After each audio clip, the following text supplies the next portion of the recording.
As communities across the country brace for the potential impact of sequestration, concerned members of the military are publicly speaking out and expressing frustration. Today, in my opinion, the greatest threat to our national security is the fiscal uncertainty resulting from the lack of predictability in the budget cycle. The U.S. Army's Chief of Staff says spending cuts, which were mandated by the last two legislative cycles, have already forced the military to cut more than $800 billion. And if sequestration starts, we'll take an additional $500 billion worth of cuts.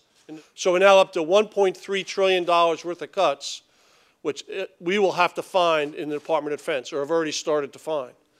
This is significant. That means military branches, such as the U.S. Army, will face drastic downsizing. We will curtail training for 80% of all of our ground force.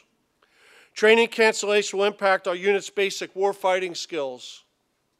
It will induce shortfalls across other critical specialties, including aviation, intelligence, engineering, and our ability to recruit new soldiers into the Army. Sequestration will result in a loss of a minimum of additional 100,000 soldiers in our active National Guard and U.S. Army Reserve.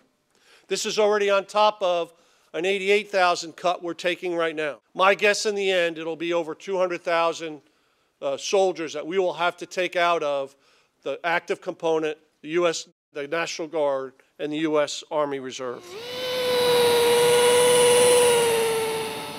Thousands of IAM members who work for defense contractors could lose jobs because the military simply can't afford new technology that would be manufactured by machinists.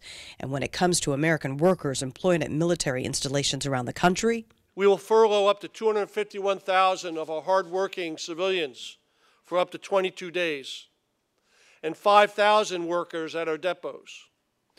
And the list goes on and on.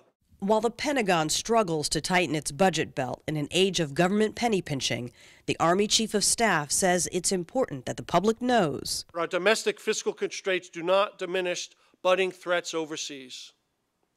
Many of the challenges we face are in the headlines every day, whether it be the aggressiveness of North Korea and Iran, the proliferation of weapons of mass destruction, continued turmoil across the Middle East and North Africa, or the growing threat of cyber attacks.